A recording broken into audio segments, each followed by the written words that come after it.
been to more sessions, then you are going to be fairly used to what I'm going to start off with. But anyway, if you don't want to be caught on screen, then make sure your camera's turned off as we are recording this.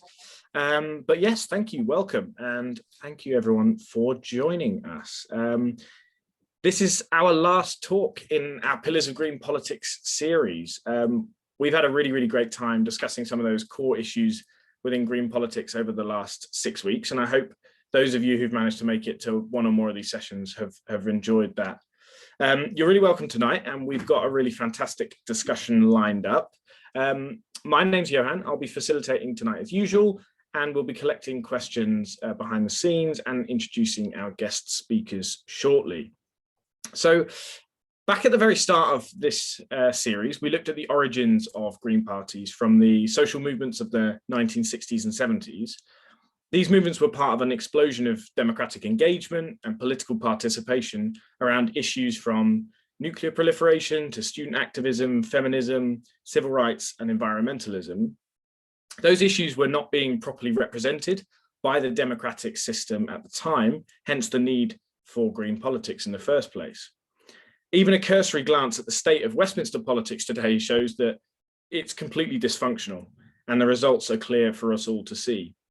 When calling someone a liar in Parliament holds a greater penalty than siphoning off public money to friends and donors, or a government repeatedly breaking the very laws that it creates, then our democracy is broken.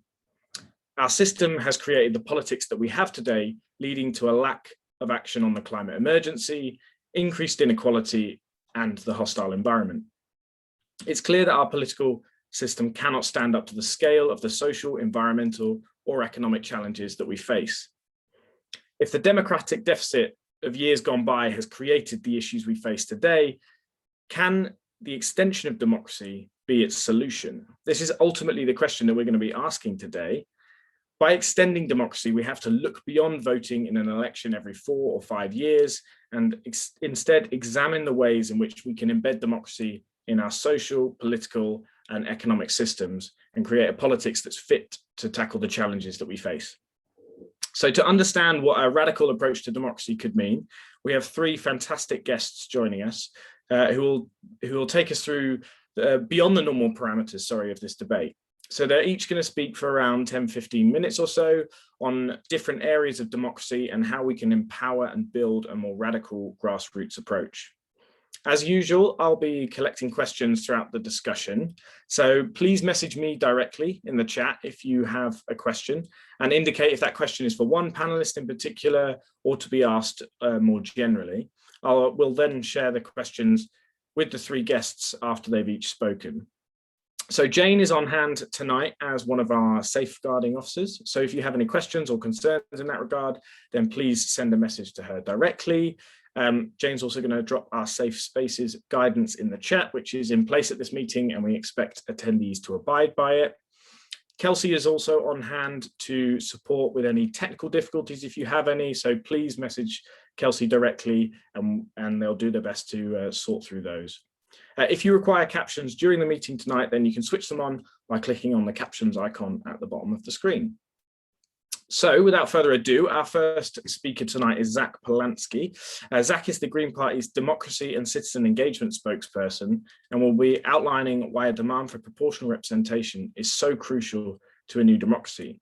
Zack is also a London Assembly member and is chair of London's Environment Committee. So over to you, Zack. Thank you very much. And first, just an obvious thank you to the Young Greens for organising all of these events, and particularly this one tonight. And it won't surprise many people that I'm very excited to be talking about proportional representation.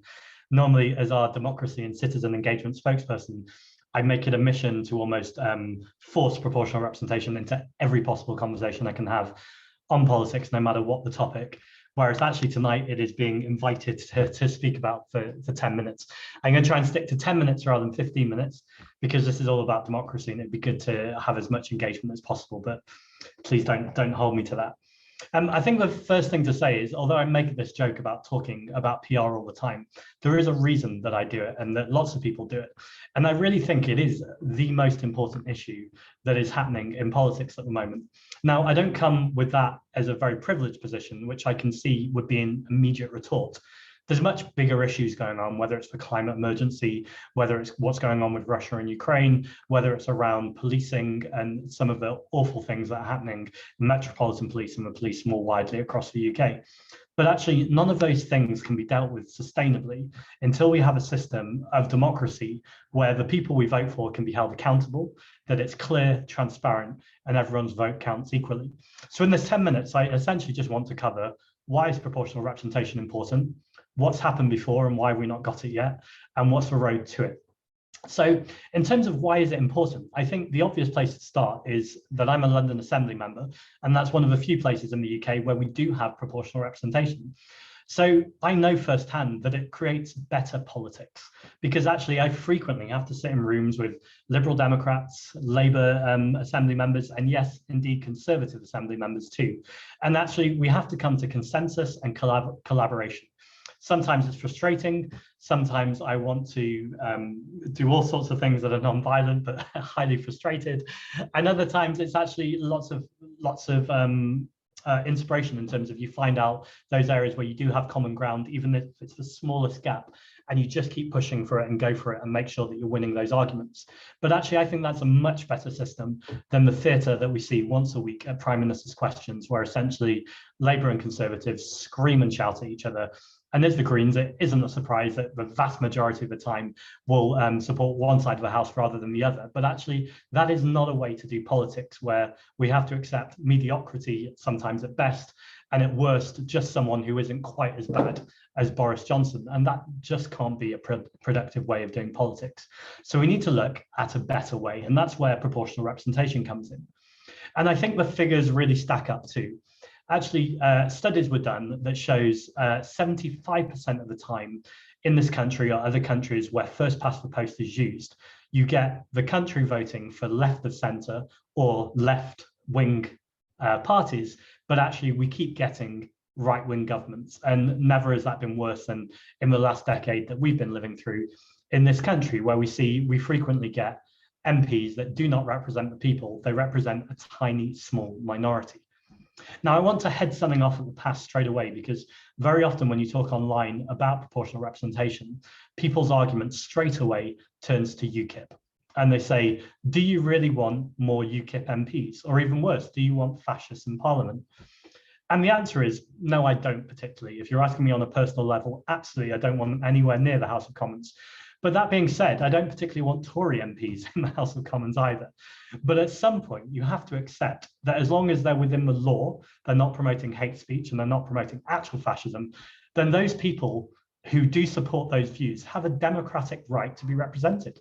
And what we've seen in this country time and time again is those people are denied a voice. And then actually all that's happened is that voice is in the House of Commons. It's just it's hijacked the Conservative Party. And at times, yes, it's hijacked the Labour Party too. We've seen some of their awful attitudes in the past towards immigration.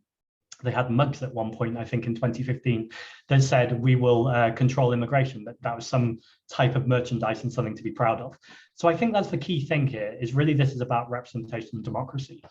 And then the second part of that is, on my first month in the London Assembly, we get 6 minutes with the mayor, each between me, Sean Berry and Caroline Russell, we get 6 minutes each, and we can ask them about anything. And I chose to ask Sadiq Khan about democracy and about citizens' assemblies. And his response to me was genuinely shocking. And I don't mean shocking in a faux way that politicians sometimes pretend to be outraged, but actually I thought, I can't believe that you think that's an acceptable answer. I asked the mayor about citizens' assemblies, and his very genuine response to me was that I was in danger of making myself redundant. And I think that's often the attitude we have from Labour politicians and other politicians too, is this very top-down approach that we've got the best answers to things, and if we could just make sure everyone behaves and does the right thing, we'll get these things sorted. Now, this is on the end of a long run of political education. I'm sure at some point we'll have looked at our Green Party core values. And number 7, I checked just before I came on, is around democracy. And that's essentially saying that democracy should be at the closest practical level it can be to communities and to the people that it affects.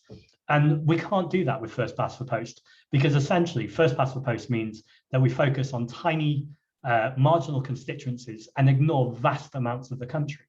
And that can't be a way, again, to run a democracy. And actually in 2015, when we had a leader called Natalie Bennett, who was a rather fantastic leader, I'm not sure what happened next, but the Green Party got over 1 million votes. And actually UKIP did really well in that election too, which is fair to say. Yet we ended up with 1 MP. And as much as that 1 MP far punches above her weight and works incredibly hard, and I don't know where she gets that energy from, that is not a way to represent a country and a way to represent a democracy. So that really needs to change. Just finishing up on some of the reasons why we need PR. I think we've got a strange moment in this country right now where we do have a deeply dangerous government that is attacking our fundamental structures at every level, whether that's the policing and crime bill, which is threatening our rights to protest, but also threatening the rights of Gypsy, Roma, traveller communities to even live, their very right to exist. We've got an elections bill where they're disenfranchising millions of people by bringing in voter ID. They're essentially creating solutions to problems that don't exist and vastly disenfranchising people. And then, of course, we've got the judicial review bill, or the judicial bill, that, where essentially they're making sure that people can't challenge their decisions. Now, the hopeful argument here is that this is a conservative government that know their backs against the wall, that there's a vast majority in this country that do not support them and they're trying to rig the system. And the truth is, at the moment, we're having to use the House of Lords, and we're using it well. And Natalie and Jenny are doing incredible work there to make sure we're stopping some of the worst excesses of these bills. But I'm sure Natalie would be and will be the first in a moment to say that this isn't the way a democracy should run. And actually, the way a democracy should be run is through the House of Commons, essentially, and through having a proportionate system. So they're doing what we have to do because we have a broken system. But again, that's not sustainable, and we need things to change. Where are we at? So in 2011, there was a referendum in this country on the alternative vote, but it's really important to point out, and I'm not sure how many times we can point this out, that the alternative vote is not proportional representation. Or if you want a funky hashtag, AV is not PR. Spoiler, it's not that funky. But essentially, the alternative vote would have resulted often in results that are even less proportionate than first past the post. When people are saying that we've already had a referendum in this country, one thing, it was over a decade ago, and at some point the country should probably be asked again, but much more importantly, that was not a proportional system, so it's just not a valid argument. Now, there is some hope, and that's coming from the Labour Party, which is not a phrase I use very often, but they have recently had a vote among the Labour Party, and actually the vast majority of the Labour membership did vote for proportional representation on the Commons floor. However, sadly, some of the unions were not yet convinced. Now, I think there's a really important side point here, which is this is not about blaming the unions. Unions are also a fundamental part of our democracy. If we didn't have trade unions in this country and we had proportional representation, I'd like to think we'd be having a discussion right now for why trade unions are an essential part of our democracy. However, trade unions themselves have a very old historical way of making decisions that's not necessarily democratic in itself. So I think whenever we criticize those decisions, we need to criticize the processes, but not the trade unions in themselves, which are a fundamental part. And as well as having said that, since that vote, Unite have now come out for proportional representation, which means in theory, if that vote had been held again recently, it would actually end in a different result. I think, though, we've got to be cautious here. I think, to quote Caroline Lucas in one of her more sage moments at a Compass meeting, I heard her say, we can't keep pissing about waiting for Labour to change this. And she's absolutely right. We need to make sure that we're still on the front foot of this, because even if that vote had gone through, there is no guarantee that Keir Starmer would guarantee proportional representation, or even if Labour won an election in which we gave them minority support, or support if they got a minority government, that they would then even do proportional representation. So it's really essential that we keep up those arguments, because essentially we need to win two arguments. One is the reason why we need a fair voting system in this country. And second, we need to win the argument why we need Green MPs and why we need a Green government. And there's a real careful balance to be made there. And this is where we get into conversations about progressive alliances, where we can't use too much of our airtime or too much of our time talking about why we need a Labour government. That doesn't make any sense. However, we do also have to accept that at the moment we have this unfair voting system, we need consensual politics and we need collaborative politics. So we have this moment here, which is quite exciting, where we have to demonstrate what consensual and collaborative politics looks like, but from within a system which actually punishes people who look to move towards consensual and collaborative politics. And we've got to work through as a party, and I'm talking about leadership, our MPs, our peers, our assembly members, our councillors, and yes, every member and activist. We've got to work out how do we operate in that space. And I think we are doing it well, but I think we need to keep reflecting and looking at how do we keep doing it to a changing context. Very finally, just to finish up on some facts I love about PR. On average, countries that have proportional representation reduce their carbon emissions by 11%. And actually, countries with proportional representation, when they're polled, show a much higher inclination to care about the climate emergency. It can actually reduce your chances of going to war. And the only country in Europe with first past the post other than the UK is Belarus. And as Carla keeps saying, and I really like the phrase, although I don't like the sentiment, Belarus is literally a corrupt dictatorship. And they're probably not the country that we want to be putting ourselves into a box with. And then finally, I'd just say on the route to PR, I think this is really about making sure we keep talking about it, that whatever issue anyone cares about, that it's always pointed out that one of the reasons we can't tackle that issue immediately is because we don't have democracy in this country. And to steal Natalie's thunder, I really love it. When anyone asks her about democracy, she says, well, it would be a nice idea. Thank you, Zach. And I'm sure Natalie appreciates you stealing that sentiment just before she's about to speak. So yes, thank you for that fascinating overview. And I think you really have given us some food for thought. So if anyone has questions based on what Zach has said, then please send them through. But I'm going to move straight on to Natalie Bennett to further guide us through what a grassroots democracy may look like. Now, Natalie probably doesn't need much of an introduction, but we'll do it anyway. So she is a current member of the House of Lords, as was mentioned, which I'm sure will be an interesting thing to discuss about the sort of democracy implications of the institution, but it was obviously also the Green Party leader from 2012 to 2016, including the 2015 general election where the Greens won over 1 million votes. So I'll hand over to you now, Natalie. Thank you very much, Johan, and it's lovely to be back with everyone and to be speaking after Zack and before Derrick, which really seems to almost take us back like a decade or so, something like that. When we're talking about systems, and with Zack just having been talking about PR, I feel like I kind of have to start with one of the things that I always want to point out to the Green Party is sometimes people say, oh, well, you know, we'll be able to do amazing things when we get PR. Well, we're doing amazing things now. And in fact, I'm going to get laminated and carry around with me, I haven't done it yet, the graph of our number of councillors, all of whom are, of course, elected through first past the post.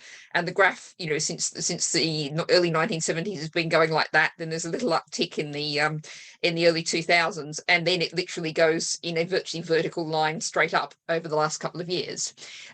So we don't have to wait for PR before we aim to win more MPs, win vastly more councillors as we'll be going for in May.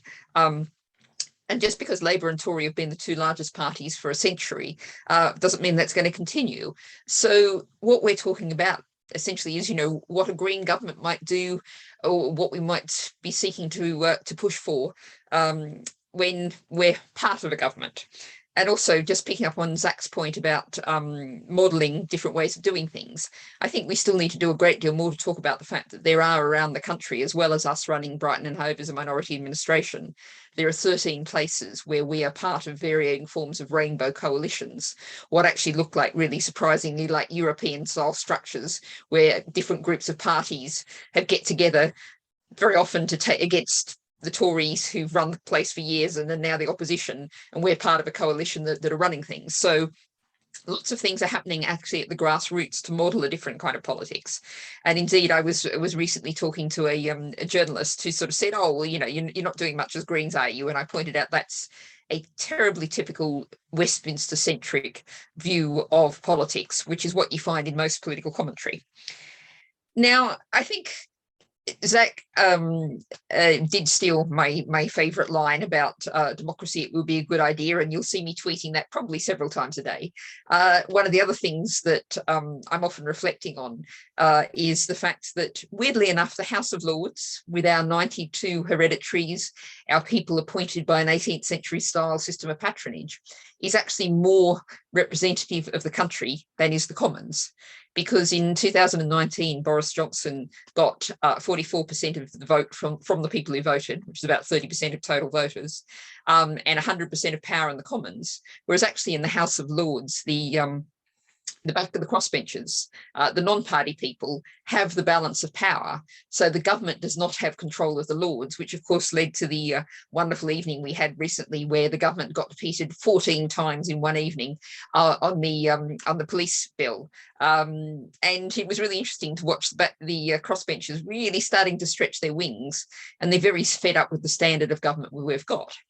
And I think focusing on that standard of government point for a second, I actually will ask Kelsey to perhaps share in the chat, and it'll come out in the email afterwards, a piece I wrote reflecting on just how dreadful the quality of governance, why we have Boris Johnson as Prime Minister. And that's, of course, significantly because of that lack of proportional representation, Parliament not representing the people. But it's also the fact that so many people are fed up with politics, have stepped away from politics and not engaged in politics. And one of the things I often say about 2016, what won that Brexit vote for the Brexiteers was simply the slogan, "Take back control." And the people who wanted to say, well, we don't feel in control of our own lives, our own communities, they were absolutely right. And it was entirely reasonable to feel that way. The angle and the action was directed at Brussels, which was entirely the wrong place. It should have been directed at Westminster. But one of the reasons why people don't feel in control is the power of multinational companies, the kind of economy we've had, and that's something Derrick will be picking up later. So I'll just park that one on the side. But the other thing is people don't really realise that we are by far the most centralised polity in Europe, one of the most centralised polities in the world, in that power and resources are focused on Westminster. And what we've seen is through the years of austerity particularly, but even before that, local government has had less and less money available to make decisions according to local priorities. In fact, what we've got now very much is local government that essentially is only delivering its statutory responsibilities. That's all it's got money for. Things like social care, to a very limited degree, things like caring for vulnerable children. Those are the only things essentially local councils got left to do because that's all the money they've got for it. And that really shows how power and resources are focused in Westminster. And if you look at the government's, great favourite levelling up agenda, their whole model is that mayors, councils have to bid for money for Westminster, and Westminster decides who wins the bids. Whereas if you look at under the European Union, when we had European Union money coming into places like Cornwall and South Wales and the north of England, that money was allocated according to an agreed objective formula that looked at the poorest places getting the money. And that's a very different model that says we allocate according to need, not handing out American-style pork barrel politics. And we have that pork barrel politics because we have all the power focused on Westminster. Now, one of the things that people often are sort of surprised about is that if you invite me to come and talk about algae, I'll get democracy in there somewhere. Whatever the subject is, I will bring democracy up there somewhere, because it's absolutely crucial, as Zack was setting out in terms of PR and society's positioning in terms of climate emergency. But it's much broader than that, because we're now essentially in a politics where centrist politics is dead. Centrist politics means leaving things much as they are, continuing on as before, and everyone knows that's not possible. If you ask, there's a question's been asked, survey been asked over many years to people, do you think your kids and grandkids will have a better life than you've had? And that's increasingly negative. People can see we're in an economic, social, environmental, educational and crisis, and things are going to change rapidly. And what you have on one side is you have the far right, and I would say that we do have a far right government, which basically wants people to feel powerless and fearful. Their message is, oh, it's a difficult and dangerous world, and we've got to grab what we can for us and ours and shove those others away, whoever those others are, build walls to keep them out, Priti Patel, nets in the channel, all of those sorts of things. Whereas what we say as Greens, and some people who are broadly on our side of politics say, is there's enough resources on this planet for everyone to have a decent life if we just share them out fairly. And that is an empowered vision, a vision where phrase many people might also have heard me use, politics should be what you do, not have done to you.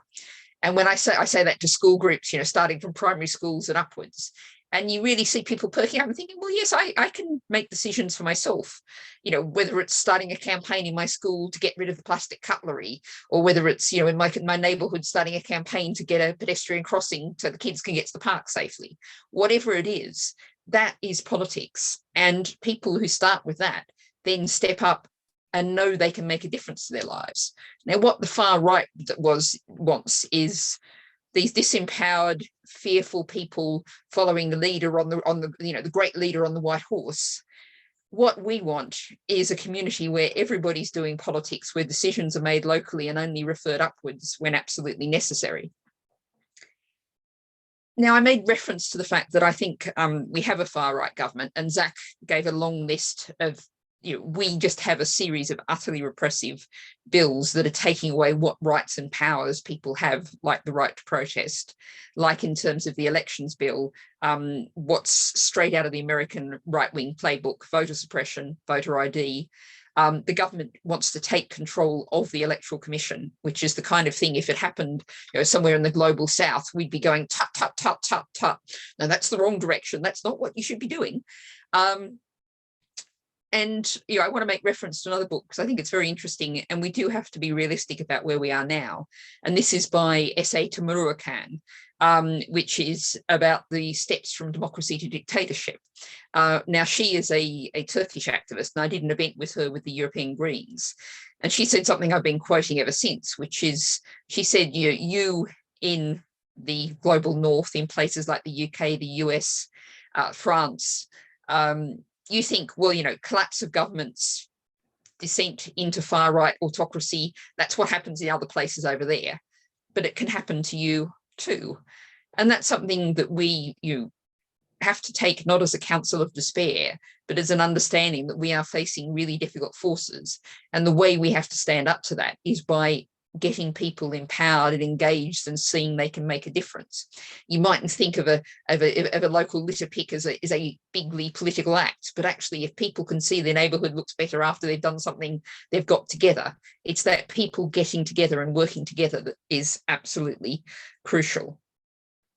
So one of the things, I'll just finish on this because I do believe that dialogue's better than monologues, so I look forward to the questions. But one of the things I'm often asked is people say to me, okay, you set out this vision and it's a potentially a scary vision, though I want to focus on the hope, the possibility we can build something entirely different and we are going to see change.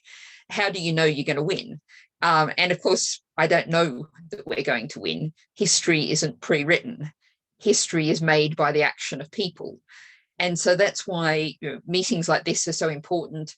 Whatever you can do to get people thinking about politics. One of the other things the far right likes to do is make it look so horrible, dirty and disgusting that people just reel away in horror.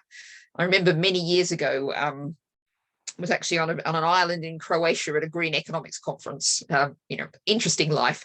It does have its moments.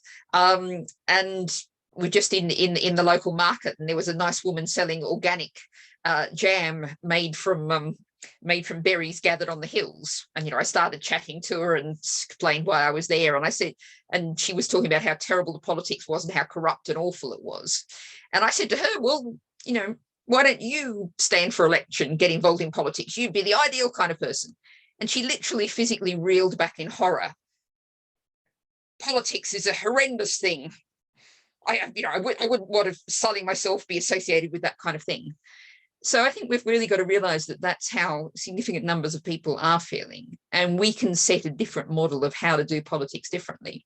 And that's what we're seeing, some of those where we're on councils, what we're doing in Brighton and Hove, what we're doing on some of those Rainbow Coalition councils. And it's really founded on showing people that things can be better, that they can make a difference, that they can do it. So making politics what you do, ensuring that power rests locally and is only referred upwards when absolutely necessary. That's what we need to do to create a democracy. And just one final thought, one of the strange things about Westminster is that there hasn't been a significant change in how Westminster has been run since since women got the vote. That was the last significant change in the structure of Westminster, and that was 100 years ago. So we've accidentally accreted a constitution over many centuries with all sorts of weird medieval, early modern structures and accidents. Things like the Remembrancer, who represents the City of London with an enormous amount of power. We need to sweep that all away and bring in, as Zack said, PR, but also ensure that we have a system that starts from the grassroots up and give people that power to build the better society we know is possible, that we know has to be delivered. Thanks very much.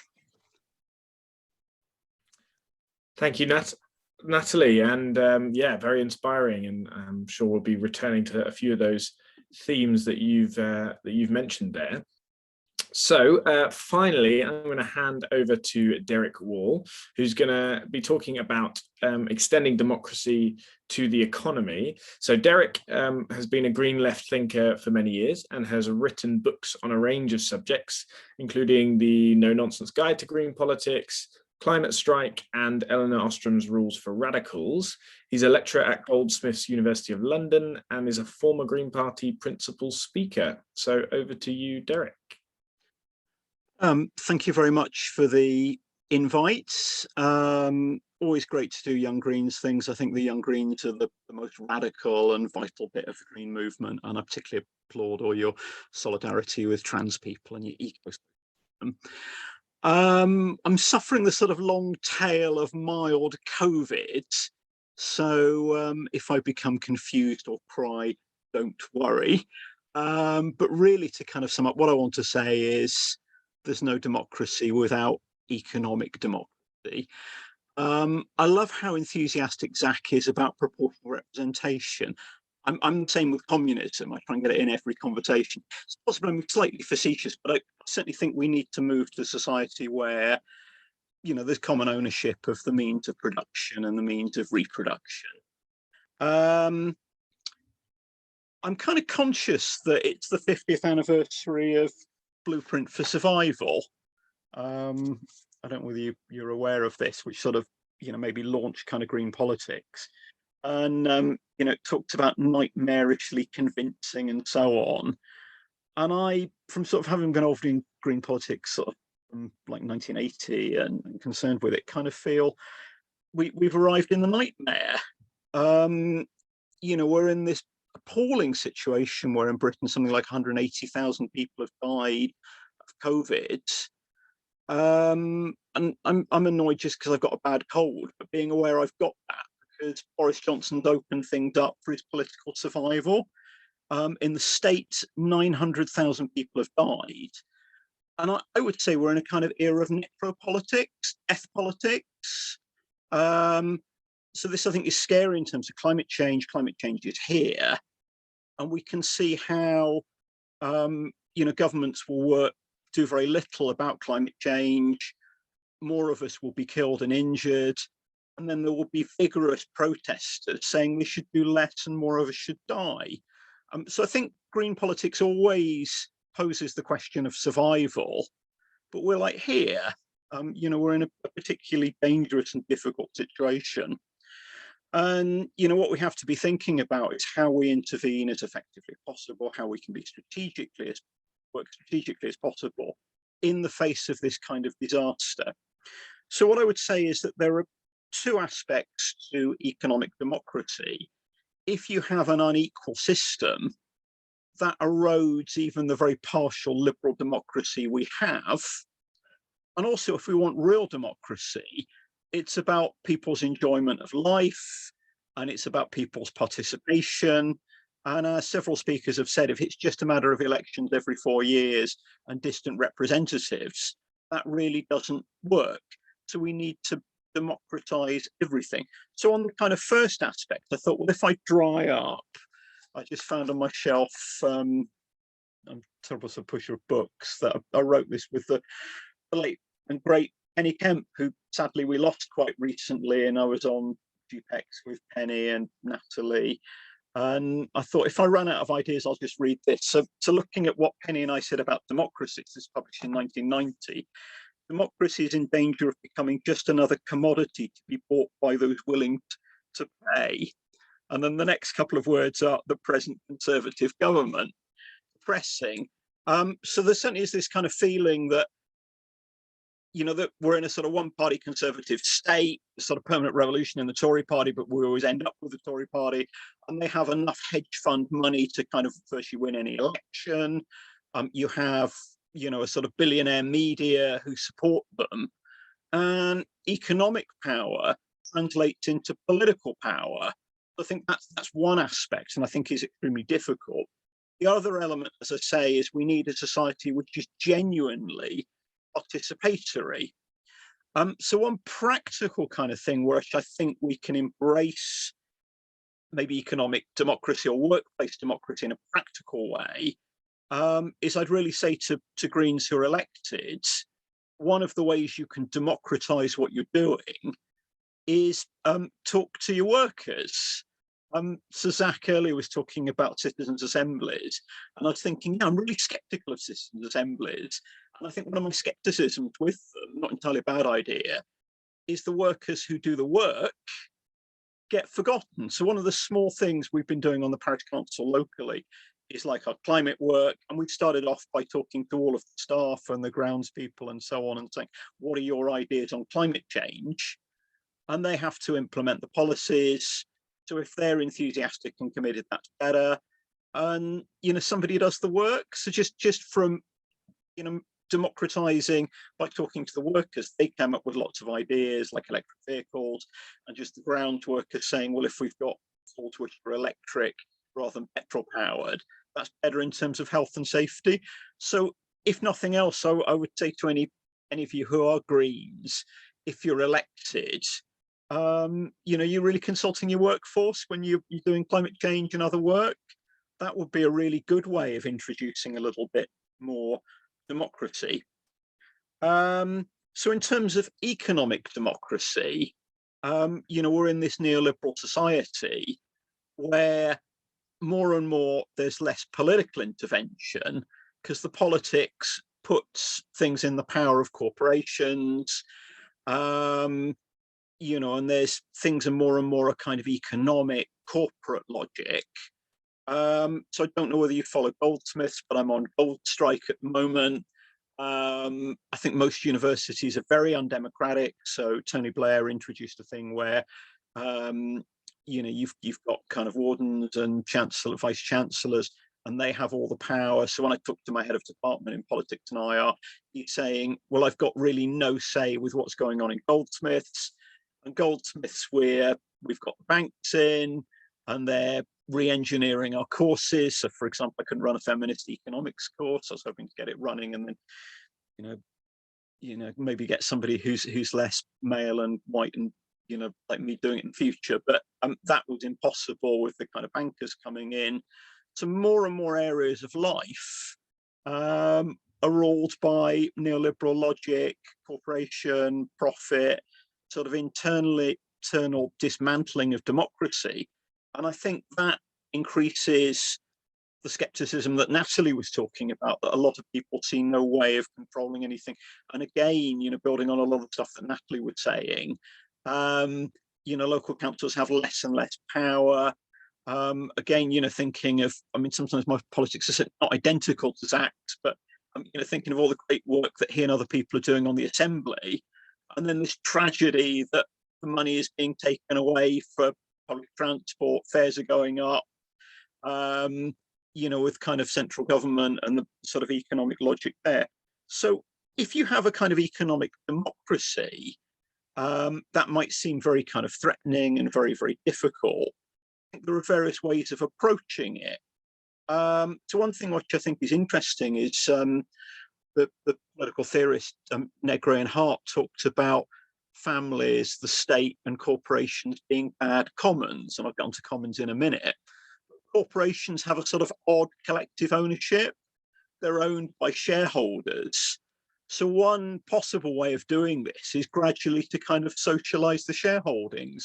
So in Sweden in the 70s and 80s, there was the idea of the Medna plan that I might just mention, where trade unions would gradually buy up more and more shares in companies and gradually take them over and socialize them.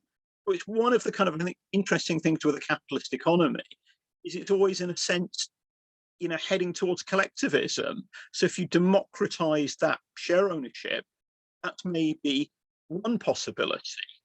I certainly think there is a role for the state. You just think of the lack of economic democracy with housing. And if we simply went back to council housing and funded millions of houses, what a much more democratic and happier society would be. So I think this kind of idea that markets always work and that states never work, at least one positive thing amongst the sort of necropolitics, is that maybe that's disappeared. So there is more of a role maybe for state ownership and state provision. But I think maybe, as Greens, I'm sure you're cautious of this, because particularly maybe in a British context, that where we have had state control, and you think of the sort of Attlee government from 45 to 52, had wonderful things like the NHS. One talk about their terrible foreign policy, around the world, and their sort of noxious role in trying to keep empire going and kind of Cold War. But it's still been state ownership, which has been very paternalistic and very telling people what to do and not really participatory. So I think if we're looking at this kind of link between democracy and economics and politics, you can democratize the state. So I think the perspectives I've been most interested in are from Eleanor Ostrom. So kind of one of the things I'm always trying to promote is to get people to be more Eleanor. I don't know whether you come across Eleanor. She was the first woman to win a Nobel Prize for economics, and her work was on the Commons, not the terrible House of Commons or the House of Lords, but the idea of commons, of like collective community ownership. And she's argued that, whether it's factories, or whether it's land or forests or fisheries or, platforms, that there are ways that they can be owned collectively by the community. And what she would say is, for that to work and to work ecologically, because she was very concerned with ecology, you have to find ways of building trust and cooperation. And also what she would emphasize with democracy is it has to be diverse. So if you're talking about, maybe one form of economic democracy or one form of ownership, that isn't enough. So if, we're looking at things like housing, you'd need more council housing and state housing, but you could also have housing as commons, and housing cooperatives where people own collectively. So I think quite often behind the scenes, more and more things are being enclosed, being made less democratic, stronger copyright law, more privatization. And, what we need to do is make this kind of visible and have new forms of property rights and gradually democratize all of what we have so that people have a say in it and participation. I mean, you just think things like land ownership are monopolized by a minority. So really to kind of bring together my vision, I think in some ways I'm pessimistic. I think we're not in a kind of good state. Things are not progressing, certainly in the UK or the US or much of Western Europe. And what essentially Greens and others who want change need to be doing is talking about strategy. So what I would always say to Greens is, your politics is the most important politics because it's the politics of survival. So, the greatest ethical responsibility you've got is to use every single fucking minute of the day to try and think, how do we get sharper, deeper, more strategic? How do we actually kind of change things? And sometimes that's my kind of frustration with the Green Party, but it's probably my frustration with nearly everything. And I certainly haven't got a sort of, I think Greens are doing it wrong, you should do it exactly right in this way. But I'd really say with these democratic discussions, how can we act strategically? And, you know, what I think is very positive about what the other speakers have been saying is, even with this very flawed liberal democracy, at least Greens are kind of intervening and changing things and giving some positivity. And there is this sort of feeling quite often in Britain that we have a sort of one-party state. The government's always elected, but it always seems to be Tories. And Labour so often wants to be as Tory as possible. You know, the Corbyn years were a sort of collective trauma for a lot of Labour MPs, weren't they? And the sort of promise of democratisation for Labour. So I think, you know, Simply Greens, you know, standing in elections, putting alternative ideas does inject some difference into the politics we have. To really begin to crystallise it, I would say, if you're looking at democracy, you have the Lenin problem and the Austrian problem. And the Lenin problem, like a lot of Marxists, Lenin was looking at the Paris Commune, where the people in Paris in the 1870s erupted, the working class took power, they had collective decision-making, women were empowered, very similar to what we might have in Rojava. And of course, they were slaughtered, they were killed. And this never comes up on the BBC.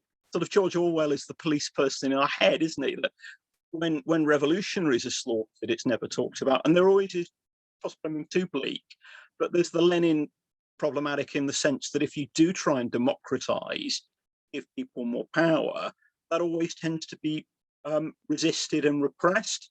So how do you build capacity for change? There's then the kind of Austrian problem, which would say, okay, you've had the revolution and everything goes wrong. How do you actually build institutions which are democratic and diverse? So I would say there are the sort of larger debates, but I'd certainly say, think about how, when you do good things, you're going to be repressed and how you build capacity, and think maybe a lot more about how we may actually make institutions work. So what I've certainly found very inspiring in these kind of bleak times is a sort of community socialism, base building. So I've been really excited by what's been going on in Wales. If you have a look at like the Welsh Underground, who do community work and feed people. And, you know, quite often politics goes wrong, but I think at least that's feeding people. But what I think they're also interested in is, through the community action, you make links with the person that Natalie was talking about, and you build trust and you build capacity.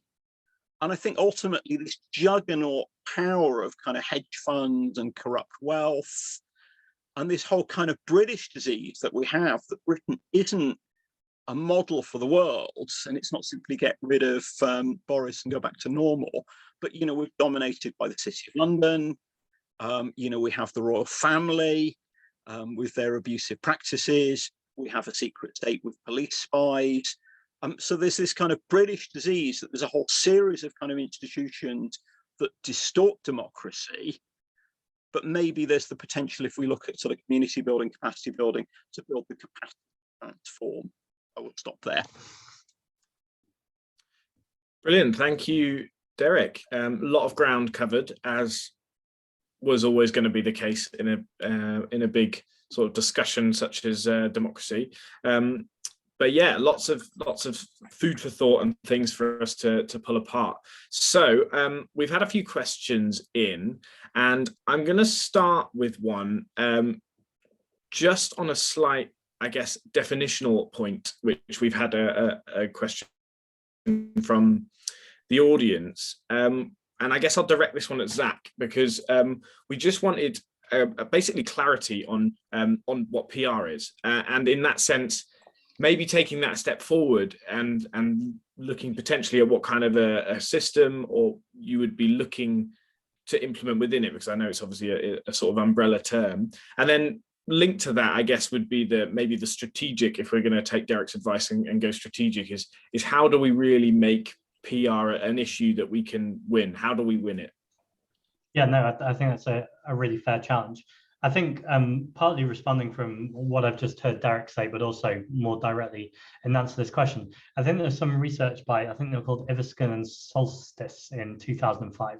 And essentially, I mean, it's very blunt, what they're saying, but I think it's a good way of jumping into what PR is. So they talk about if there were three kind of class divisions. Now, in reality, it's much more complicated than this, but if you'll excuse the kind of lack of sophistication with it, but we're going to take low income, middle income, and high income, or often conservative MPs as they're otherwise called. Now, if you had a proportionate system, which means seats exactly match votes, however many people vote for is exactly what they get, you'd expect that you would probably have a split of probably three ways of the low income and middle income and high income. There would be different MPs who would want to represent each of those spheres. And again, this isn't sophisticated because you can have people from low incomes that, you know, still represent other people as well. So again, it's just a model. Now, what frequently happens is that if things were proportionate, you could have the low income and middle income work together to say, actually, these people with the high income right now have all the resources. Let's look at redistributing the wealth. And so there could be an agreement there. But what happens frequently under first past the post is politicians look to appeal to that low income and middle income and often have to move towards the center or slightly to the right, because the people from the middle income are worried that they'll get taxed and be made low income. And there's all that kind of aspirational fight, obviously much more complicated than this, but essentially it splits the vote. And what frequently happens is the high income comes through the middle. So that's first past the post. Essentially, it's where winner takes all. And as Natalie said, it means that you end up with 100% of the power, even if you certainly get less than 50% of the vote. Proportional representation is essentially what it says on the tin. It's where you are represented proportionally. So suppose that a party got 40% of the votes, they should get 40% of the seats, or a party gets 20% of the votes, 20% of the seats, etc. Now, just before I get onto Green Party policy, I will advocate for what I would love our policy to be, which is the policy spokesperson. I obviously have to point out that nuance. But Make Votes Matter, and if anyone on this call have not come across Make Votes Matter, I'd absolutely applaud all the work they're doing and encourage you to follow them on Twitter. They are a non-party political cross-party campaign for proportional representation in the House of Commons, so a very specific remit. And essentially what they've put together is what's called a good systems agreement. So I think it's Rawls in philosophy who has the veil of ignorance.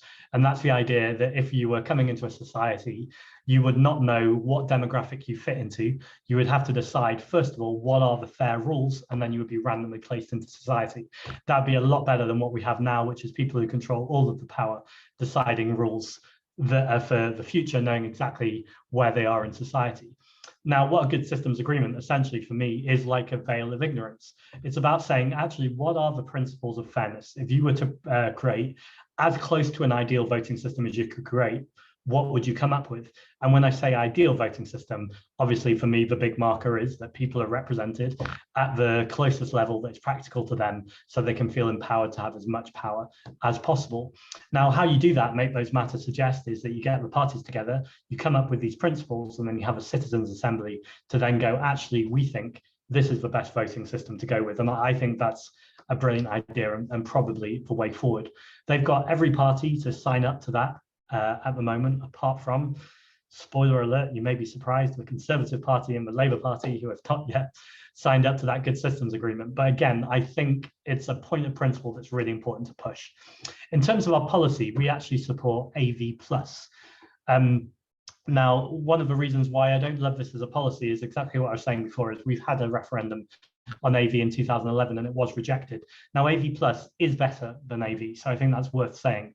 But I have to admit that it doesn't inspire me as a voting system as much as going back to basics and saying to people, let's have a genuine, inclusive look at what does democracy look like and not take a system off the shelf. This system, by the way, was recommended, I think, in 1997 by Tony Blair and Paddy Ashdown when they got together with a Jenkins report. But that was in a very specific context that was about partly political advantage of what did Labour and Liberal Democrats want the makeup of Parliament to be like.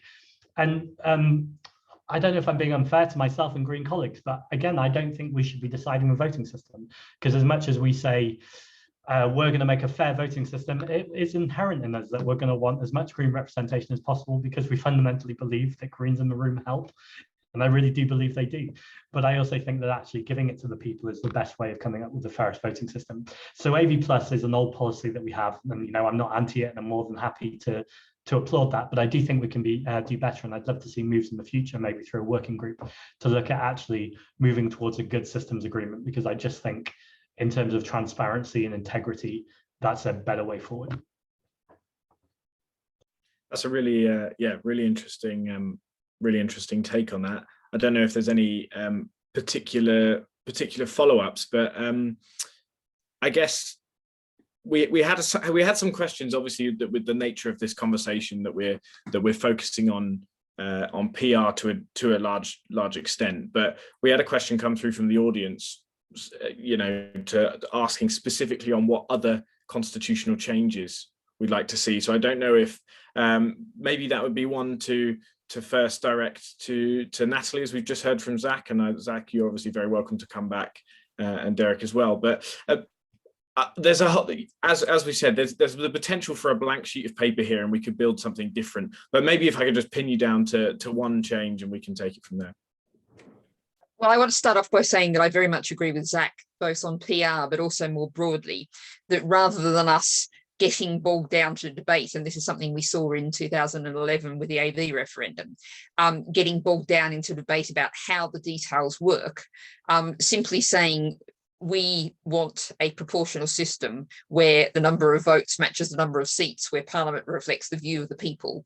That's a much more useful thing to be saying than starting to get to the debates of AV plus versus AMS versus, you know, which just makes people think it's complicated. Whereas actually what's complicated is first past the post, because actually under first past the post, voters have to try and guess and calculate how everyone else in their constituency is going to go vote, and then very often vote for the second worst person, what they see as the second worst person, to stop the worst person getting in. That's really complicated, whereas a proportional system is really simple. Voters vote for what they want and get it. And so I think it's really important whenever I try and in public meetings and that get dragged into debates about AMS versus AV plus, I just refuse to engage in that. And as Zack says, you know, a people's constitutional assembly, a people's assembly, which is something that actually has been really growing globally and in the UK. We had a climate assembly that was built on that model. And it's perhaps worth talking a little bit about what this is, because this is a gathering of a group of people who are representative of the country by age, by gender, by people of, you know, decent representation of people from BAME backgrounds, people from different economic backgrounds. So you have an utterly representative group of people who get to sit down and listen and debate among themselves, listen to experts. And of course, if you had this about a national constitution, what you would immediately have is a huge national debate. And so everyone would be talking constitution. You know, imagine the top 4 hashtags on Twitter, you know, being constitution, voting system, etc. But you know, what I really focused on and what my talk focused on is the other thing that I would say, you know, we're not going to dictate to what the People's Constitutional Convention, what it should do, but certainly what we'd be pushing for is localism, power being held locally and only referred upwards when absolutely necessary. And so, you know, I'm involved with a campaign to have a Yorkshire Parliament. Now, Yorkshire has a bigger population than Scotland, you know, is certainly big enough to have a parliament making many decisions for Yorkshire. I kind of run alongside the One Yorkshire campaign, but that is for a single mayor for Yorkshire. And the idea of a single mayor, you know, the idea of Yorkshire, when you think of everything from what used to be known as the People's Republic of South Yorkshire, Sheffield and that area, versus North Yorkshire and bits of West Yorkshire that are incredibly traditionally very strongly Tory, you know, how you can have one person representing all of those people, and, you know, it would end up being a 51-49 kind of vote almost inevitably. You know, that's not the way to do it. But so what you have is, you know, say you have a Yorkshire Assembly or you have a Cornish Assembly. Something else back when I was leader was a very active campaign and still is an active campaign on that. So you have that, but you also have really strong parish councils, town councils, things starting from the absolute grassroots. And that's very much what we would say is not centralizing power, but using it in that kind of way. So I think that's absolutely crucial of what we see as the green vision, because again, this is about empowerment. But I'll pick up sort of some of the points relate to what Derrick was saying, and why issues like say a 4-day working week as standard with no loss of pay is also an issue for democracy, as well as an environmental issue and a social justice issue and a quality of life issue. Because if you're going to ask people to get involved in politics, they have to have the time and the energy. I once read a wonderful book. It was talking about how, and many people on this call will probably experience something like this, some local meeting where the council's consulting a local community about, what they're going to do with the road or something. And you'll have a whole lot of people from the community there in the room who've, scrambled to get the kids fed and into bed, have scrambled to get home from work on their long commute, are tired and not being paid and doing this because they care about the community. Standing up there at the front, you'll see a whole row of very often men in suits who are being paid to be there. And the community is giving their efforts for nothing. And, the people with power get paid for the job. And so one of the things I think is really interesting, I heard this from down in Brighton and Hove. There's a community group that works with people with drug and alcohol problems, mental health issues, etc. And they work on food and operate, try and ensure that people have access to good, healthy food. And one of the things they said, which was really stuck with me, was if you do a consultation, everyone involved should get something out of it. So they try to actually pay people for their time. If they can't manage that, they give some sort of local vouchers or something.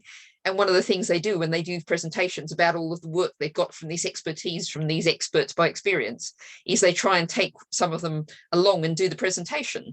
So the people who've given their expertise and their knowledge also get the extra exposure, the skills, the experience of presenting at a conference, etc. And that's really what, local democracy looks like. The whole phrase consultation has a very bad air around it in the way it's done now. But if you think about consultation that actually allows people to decide and that actually acknowledges the fact they're putting time, energy and effort into it in a society where, you have a universal basic income. So if some people decide they want to put their entire life into making their community better, they've got the opportunity to do that. This is how, as always with green issues, everything's linked to everything else. And we're building something very different. It's not just system change, not climate change. It's system change in every way for all of us to create a different society. Yeah, definitely. I think there's lots to pick out there. I think there was a really interesting point actually that kind of linked to Derrick's discussion earlier about, you can have whatever kind of devolved system we theoretically have at the moment, but if you have essentially a council that's hamstrung by central government, then what kind of democracy actually is that if you're just having to put a different party in place that has to sort of carry through a conservative cut because they have no other option. But Derrick, I don't know if there was quite a lot of ground covered in those two answers, so I don't know if there's anything you want to pick up. There's a couple of things. I get invited to quite diverse stuff, and the last political event I went to was a conference on democracy on Zoom a fortnight ago, from a small communist party set up in the 70s. And I kind of stumbled into these people who, one of their members was a guy called Cornelius Cardew. And Cornelius Cardew, very interesting, possibly killed by MI6 in 1981. And he was an avant-garde musician, and he tried to democratize music, and he had a thing called the Scratch Orchestra, and everybody was involved with the music. So I'm thinking, if you can democratize music, maybe maybe you can even democratize things like democracy. And I think what Natalie was saying was wonderful. My sort of shopping list is we need a republic.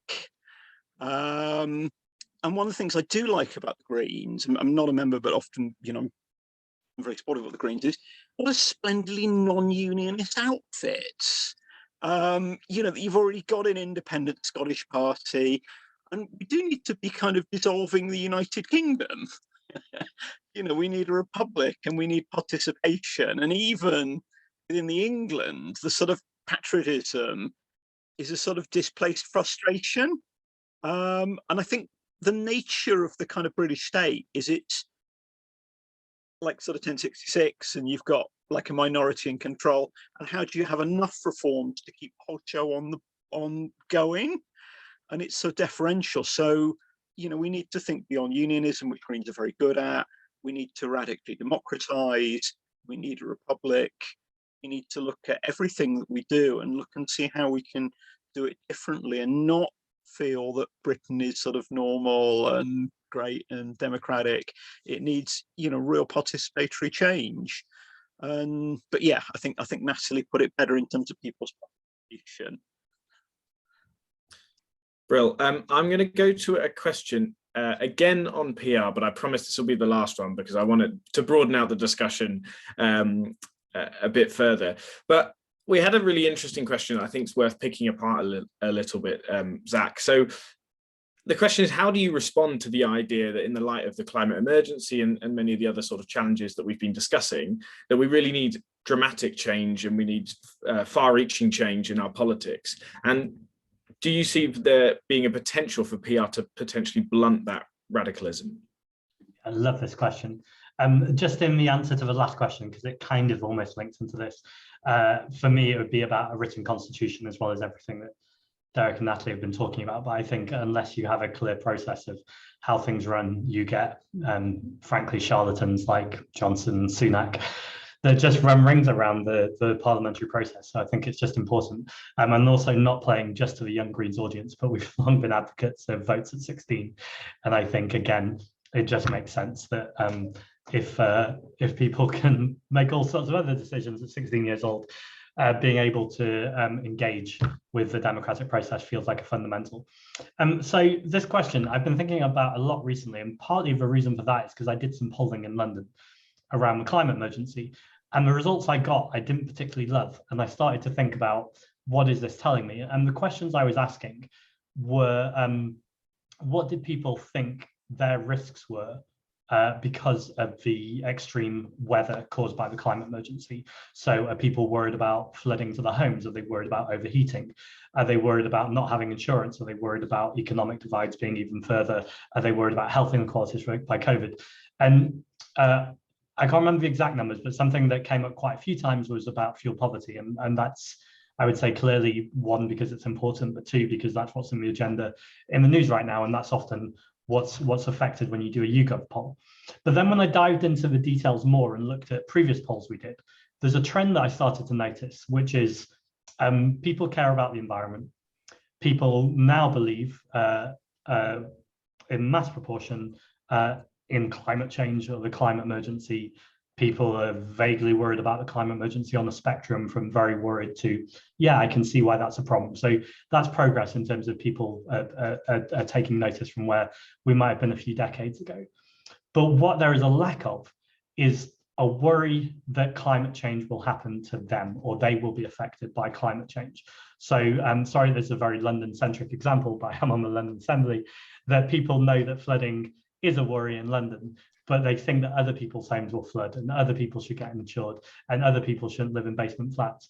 But because they've always had a sense that it rains in London and it's never been a problem for them before, there's this real feeling that the rain is not a problem. And I'm sure I'm telling the right audience, you know this already, but actually it's not just rivers overflowing that's a problem with flooding, but actually overnight we could have sustained rainfall that causes weather systems that cause so much damage in Germany, or even, God forbid, loss of life, as we saw in New York. So this is a real problem.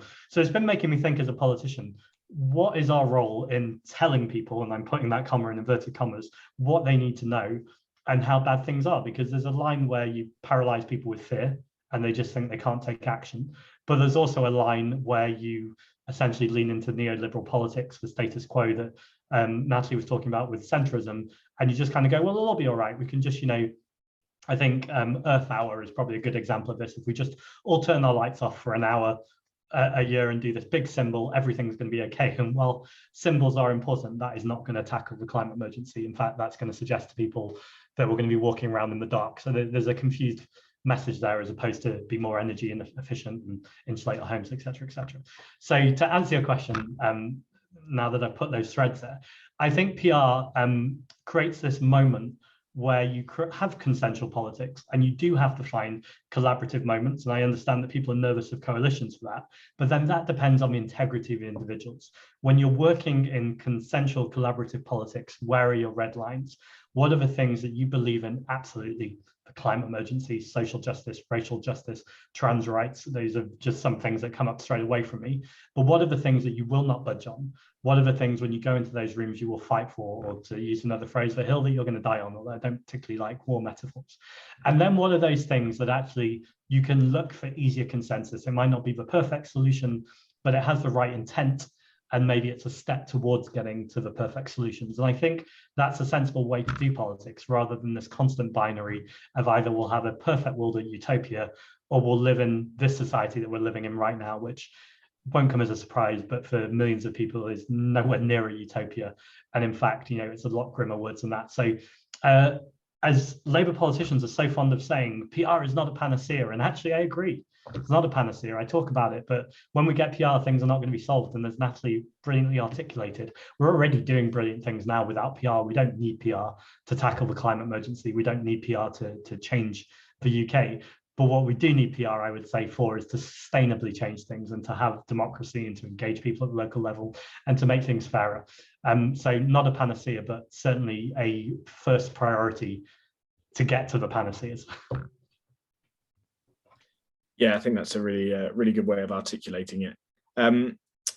So we've got plenty of questions, and obviously always rapidly running out of time. So I'm going to go straight on to another one, which I'm going to direct at Natalie, which is that on the surface of it, it may look potentially strange, I guess, to have a discussion about democracy with a member of the House of Lords. So as someone as a Green, as someone committed to extending democracy, what is your response, I guess, to the critique of this, the position and sort of gracing the position or the institution, I guess, by being a part of it? And then what would you actually argue for as a reformed House of Lords, and what system would you like to move towards? Well, thanks for that question. And I mean, as I said earlier, one of the very strange things is the House of Lords is actually more representative of the country than the Commons is. And, as you saw with 14 defeats on the police bill, it can, if not exactly be radical, it can be quite strong-minded when it really puts its mind to it. But of course, we don't want a mixture of medieval inheritance and 18th century style patronage deciding who's in the upper house.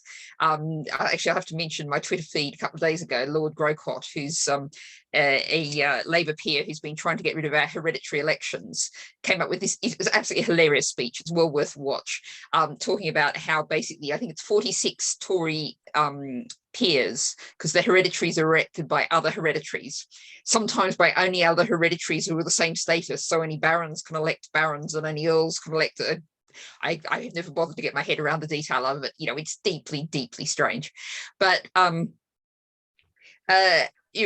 what I can also do is look a minister in the eye across the dispatch box and ask a question.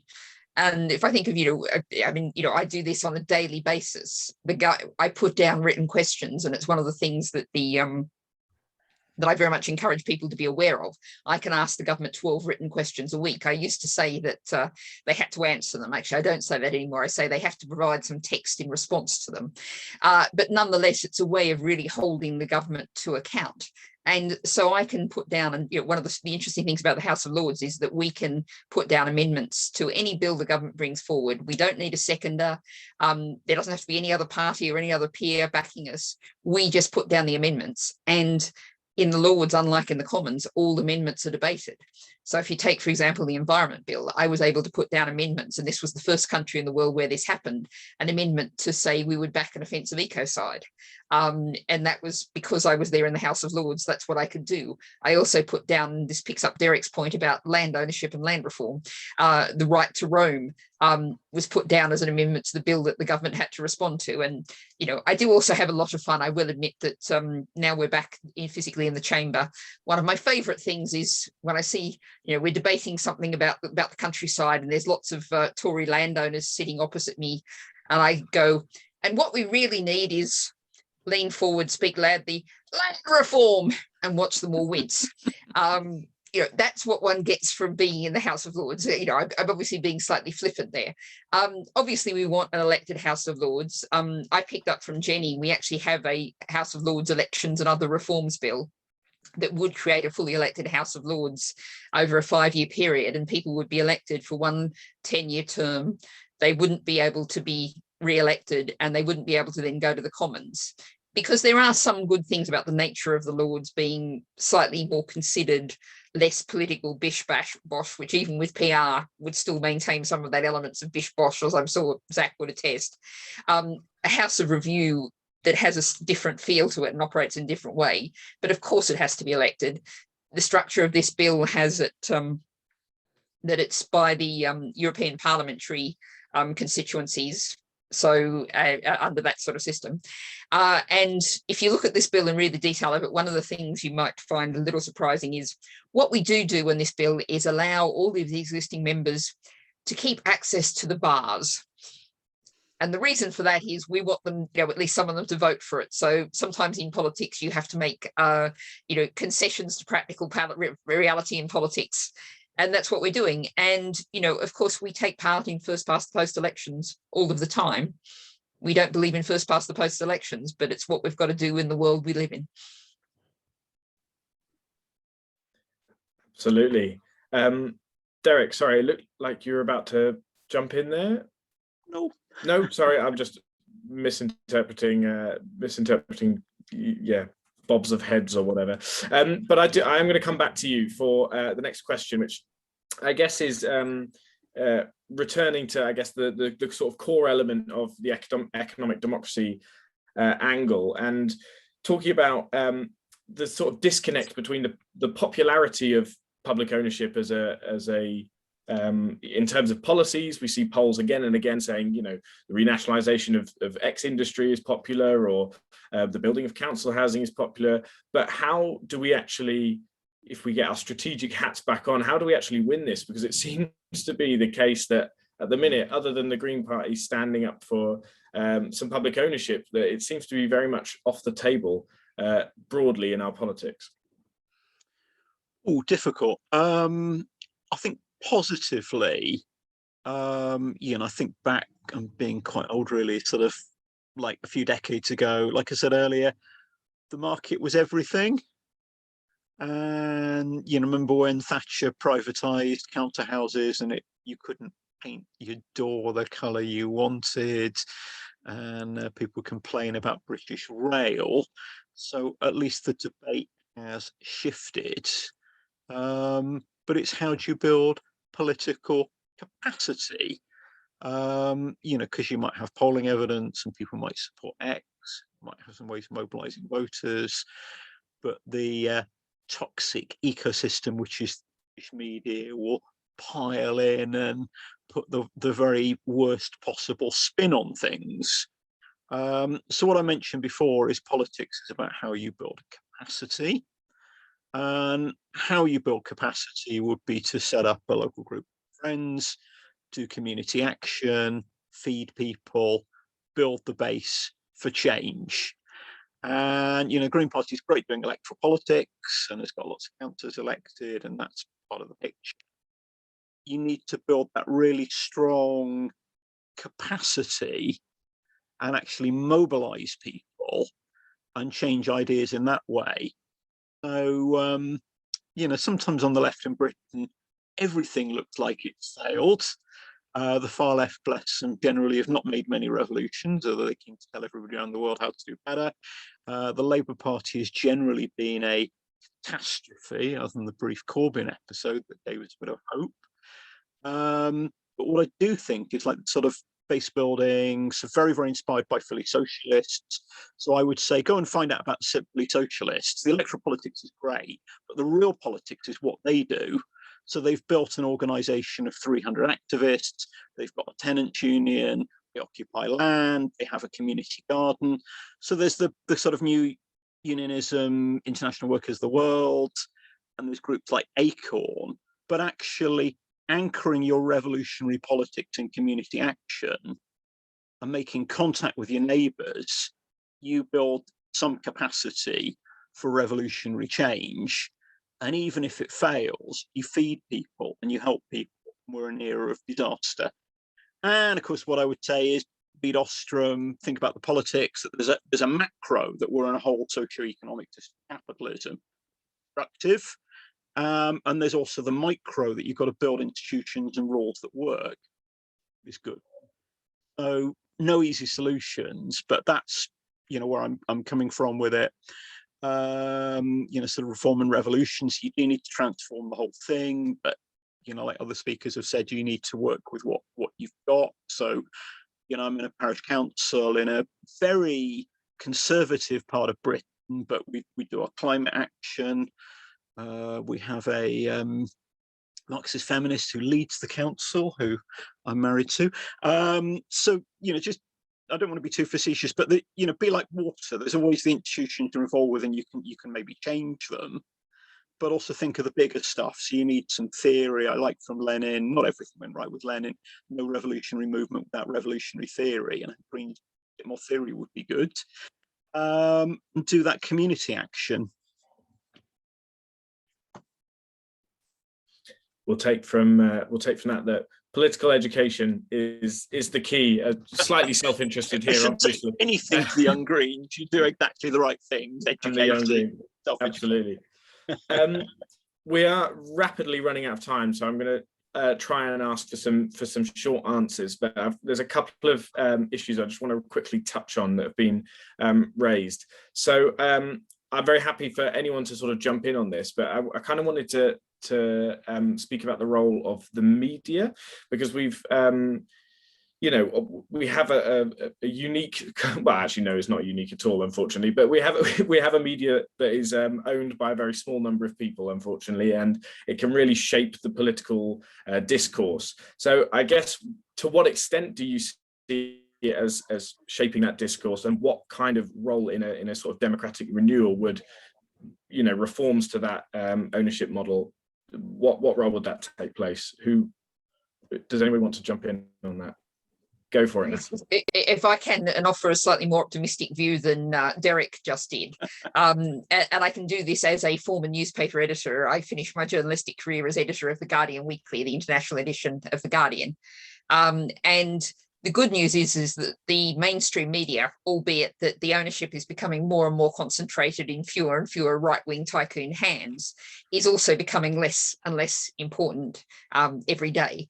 And the fact is that, you know, we often focus, you know, on the negatives of social media, and there are, of course, plenty of them.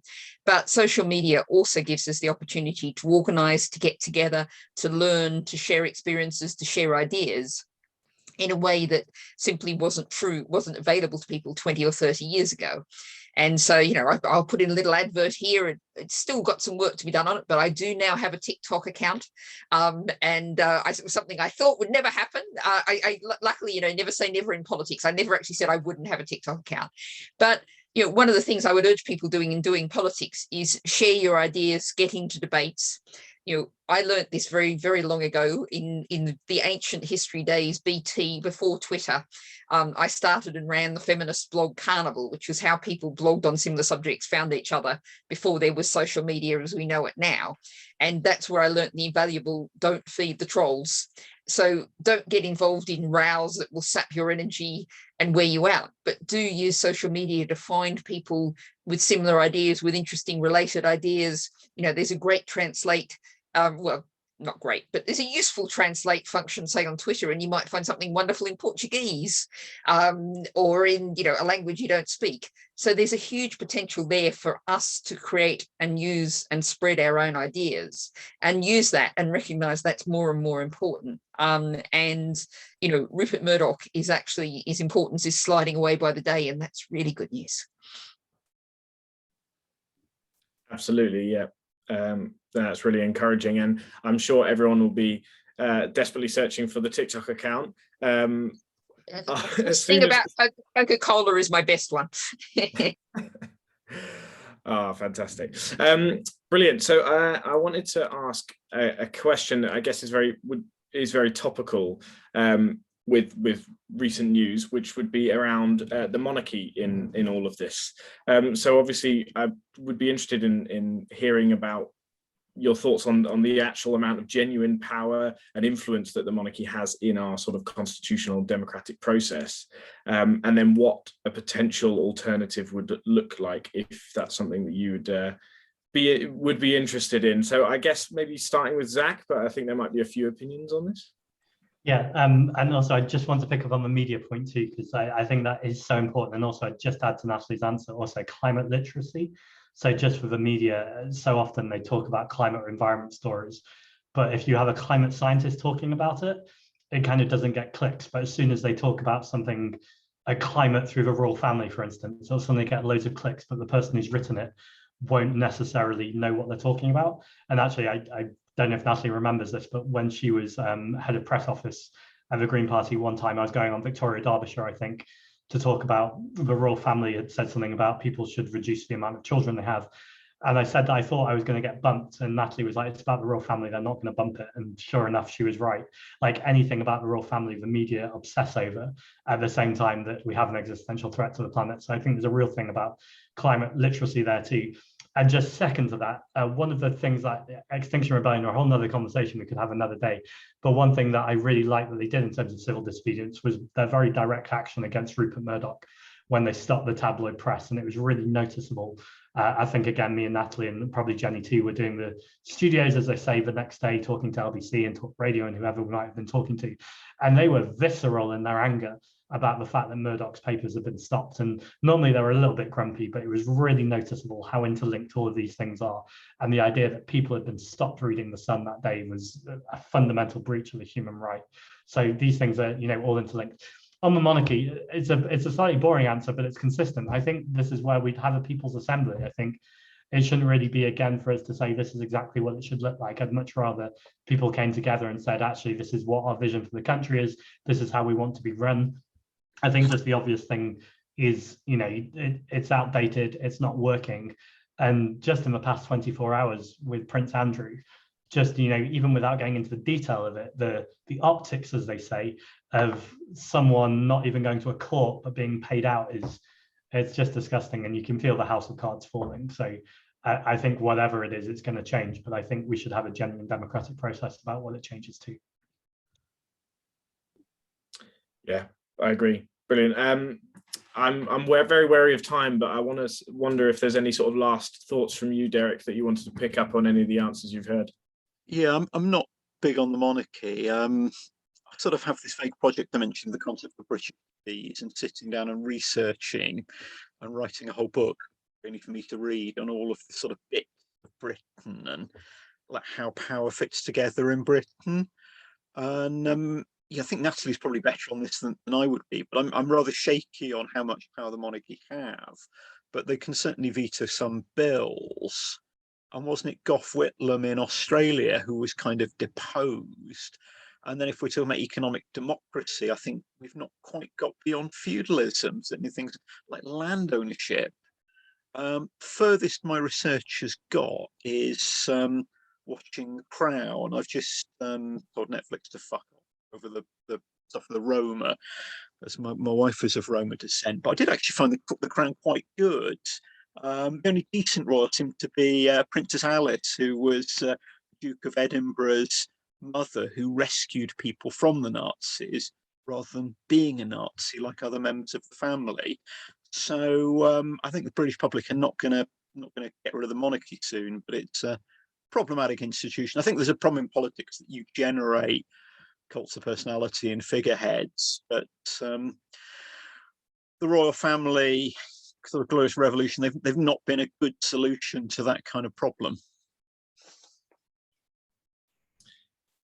Brilliant. Right. Well, I think there's that's a good space to wind up. I don't know if there's any last thoughts, Natalie, but I think we're sort of running quickly to time. Brill. Well, thank you very much to the three of you, and thank you to everyone who's joined.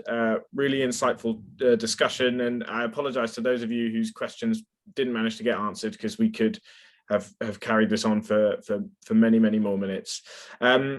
So just in by way of roundup, sadly, this is the last session of our Pillars of Green Politics series.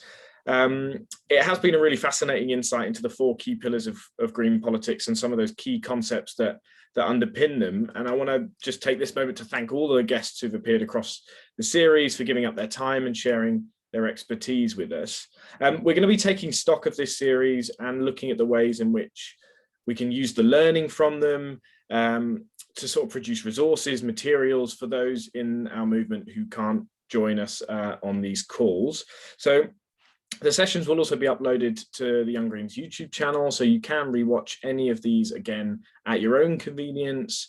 If you have any comments or questions about the series, or you want to find out more about the panelists or ask them a question, then please get in touch with me directly on johan@younggreens.org.uk, and I'll drop that in the chat shortly. Before we go there, I would really appreciate it if you would be able to share your thoughts about tonight's panel and the series as a whole, really. Our click to tweet will hopefully be shared in the chat shortly, so you can easily tell the world about how great this session was and how interesting the discussion was. I think there were some very interesting quotes that we should maybe lift out and use as little Twitter lines from the panelists tonight. As this is the last discussion of our Pillars of Green Politics Political Education series, then I'd also be really keen for you to consider supporting the Young Greens with a regular donation if you are able. So if, like us, you think that political education is crucial and that so that we can all develop our skills and our confidence to become more effective advocates for social and environmental justice, then your donations can directly support us to be making political education like this happen. It's a really busy time coming up for us in the Young Greens as we look to be an effective campaigning force in May's elections, and as we continue our activist training program with our 30 under 30 residential. So we'll just share the link to donations in the chat, and we would really appreciate any kind support that you'd be able to give up. So without much further ado, I think that's time to call it a close. I want to say a massive thank you to tonight's guests. Really interesting discussion. Thank you all for your patience and your insight. And thank you everyone for coming along and joining the session. I hope it was insightful, and we'll hopefully see you all very soon.